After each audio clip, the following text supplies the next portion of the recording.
Hey, welcome back to No Hype Beer Reviews. Unless it's your first time, then welcome. Please consider subscribing. If you do, hit the notification bell, daily updates.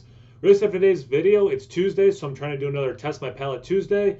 This is a style that I am not very familiar with, and it has three hops. Two I've never heard of. One I have seen. I probably have had beer with it. So it just seemed like between the style and the fact that it has 2 to 3 hops, I don't know, like a good choice. So it's from Hop Butcher for the World. It's Soar. And I just did an unboxing yesterday with Sean from Nerd Sense of these Hop Butcher beers, and I kind of had that like light bulb go off, like, oh, that would be a good test your palate beer because again, style I don't drink. I mean, if you watch this channel, you know I don't know Mexican style lager. I don't know if I reviewed more than maybe one. I don't even know. And I don't drink them off camera. The hops are Tetnanger, Hort 9909, and then wai-iti, Way, like WAI hyphen ITI, wai-iti, 4.7% ABV. Crisp cracker, dried apricot, sweet cereal. Interesting. Okay.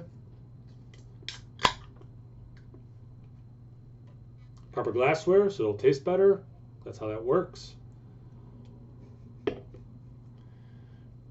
Proper dirty glassware. All right, so yeah, I gotta not used to using this camera. Yeah, a light straw color, a little bit like urine, really. If you're pretty well hydrated, probably should drink another pint of water first if you're looks like that. About 2/3, 3/4 away of a finger ahead. It's a off-white head. It's going away relatively quickly. It's actually like bone white. Small bubbles. Yeah, it's going away fast. Looks like decent carbonation. The bottom of the glass has etched into it a hop, so you can see like some of that carbonation coming up from the bottom, which is pretty cool. Very golden color. Yeah, let's get to the aroma. Bruno, you can come in, buddy. Bruno, want to come inside? Come here. Come here. Maybe? Come on, Bruno. No? Sorry, Bruno's not wanting. I don't know. Maybe he'll come in. Let's get to the aroma.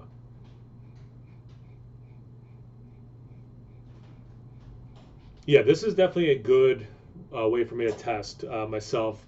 Um, it is, sorry, I threw me off. It has that very, like, just what I think a Pilsner smells like, which is not a good descriptor at all. I get the like I would using and I read their tasting notes. I was gonna try not to read their tasting notes, but then the whole time I'd be like, what in the corner of my eye, like what does it say? I'm like, nah, let's anyway. They're saying cereal. I get it because if I was doing this blind, I used to live in Buffalo, and when I was student teaching, I would drive by a factory, and I think they made it was some sort of cereal. I think it was Cheerios. It very much smells like that aroma as I would drive on the highway past. Actually, maybe Joe from the Beer Patrol. If he won't watch this for a while. But anyway, if anyone in the Buffalo area knows what I'm talking about, I think it was actually a GM plant, or not GM. Yeah, General Mills. Yeah. Anyway.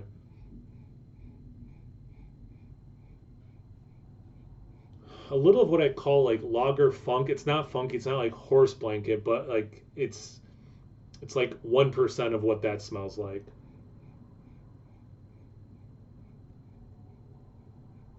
Hay after like a hay field after it rains. I get a little bit of a grape thing too.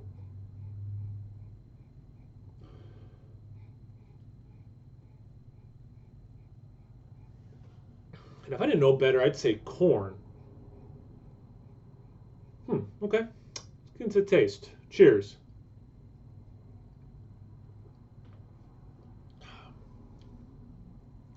It's crisp. Actually, okay, so I'm glad I kind of stuck with that Cheerios aroma. It does have, we're not talking Honey Nut Cheerios, we're talking the very plain Cheerios. You're eating them dry. Um, it has that kind of a grain quality to it.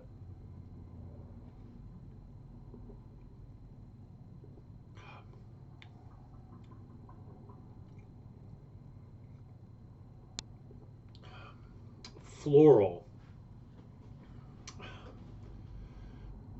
Yeah, like yeah, it's got a light. It's not chamomile, but it's reminding me of a tea. It's not green tea because I drink a lot of green tea. It's not something that obvious, but it is reminding me of like an herbal tea. So maybe I should say herbal instead of floral, but it's coming across more floral.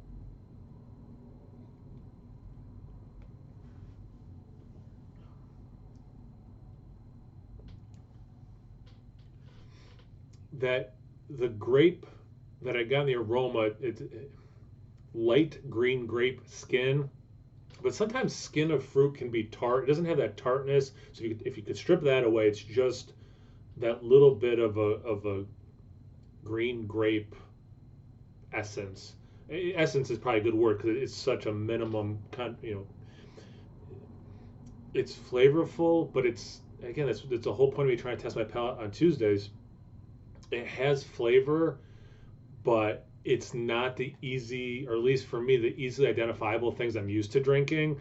So it's not mangoey, it's not pineapple-y, it's not chocolatey, it's not whatever vanilla-y. Like these things of these things that are in beers I typically drink. This doesn't have those, but it does have things that's reminding me of. But it's just some of them are weird. Like the fact they just said green grape skin minus the tartness of that, like I don't know if I've ever said that in a review before, right? Excuse me. So like mission accomplished there in terms of like the whole point of me doing this.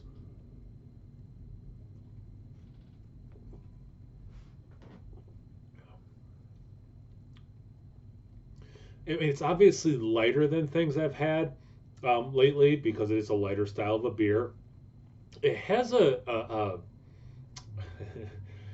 it's a little not champagne but it does remind maybe it's a wine thing. I'm going to grape. I'm thinking of champagne. It's not as effervescent as champagne, obviously, but it's got a little bit of yeah. I guess I'm just gonna lean into this white wine, green grape thing, um, which could be from the hops. And I think about. I mean, heck, for all I know, it's one of these hops I'm not aware of is in the Nelson, Savin family or whatever.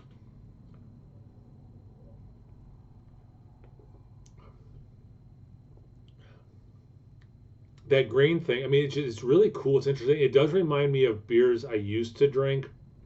It's it's hoppy, but it's not. It has a nice bitterness. Sometimes you have these American breweries making pilsners, and they're very hoppy. This is hoppy, I think, for the style, but it's not like it's an IPA or like an IPA light, like some breweries I think do. But it does have that IPA hop 40% of what I think that should be, 50%, so it's not full on like, oh, you might as well just made an IPA.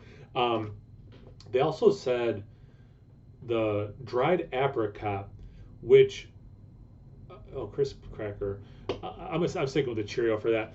The thing I find interesting is just because of all days, I went grocery shopping earlier and I saw dried apricots, and I'm like, you know what? I've been using that as a descriptor. I need to refresh my palate or refresh my mind of what that tastes like. So I actually had four of them. I don't know, 2 hours ago maybe, and it's not what I'm getting, and it was kind of lame because I think in a recent video I said dried apricot and then eating one. I think if I remember correctly in the video, I was like, it was peach. I was like, they're saying it's more peachy. I'm getting more dried apricot, and having had a dried apricot, I'm like, oh no, that beer actually was more peachy. So I think it was a treehouse beer. But anyway, long story short, I happen to have just had a few dried apricots. I'm not quite getting it. I'm leaning into the grape thing, the white wine lightness of it. Yeah, this is a really good beer. It's a crusher for sure. I mean, I could pound this very easily. Definitely, it's really hot out, so it's like a nice warm weather beer. It is different from stuff I've been drinking. So as I said before, definitely fits this Tuesday motif that I'm going for. I'm gonna go out on a limb because I know, I mean Mike too, but I know Sean loves beer like this. I don't think no, because it's Monday. I'm filming this on Monday, but release it on Tuesday. He doesn't drink on Mondays, so he would not have had this beer yet. I'm going to. go out on a limb and say Sean is going to love this beer. This is a Sean beer from Nerd Sense, if you know who I'm talking about. And you should check out Nerd Sense if you watch me. This is the kind of beer he talks about, so I think this is going to land for him. This is a style of beer I don't drink a lot, so I think it might be an interesting take to hear what I have to say, but Sean will be a really interesting one because he loves this, so he'll know more about it than I do for sure. Anyway, I've gone for a while. It looks like I've gone over 10 minutes, which really surprises me. I didn't think this would take that long. But thanks again, Jeremiah, for sending it. Actually, did I say at the beginning of the video? I'm sorry. This was sent to me by Hot Butcher for the World, Jeremiah specifically. So thank you for sending it. Thank you guys for watching. What do you think of Mexican style lagers?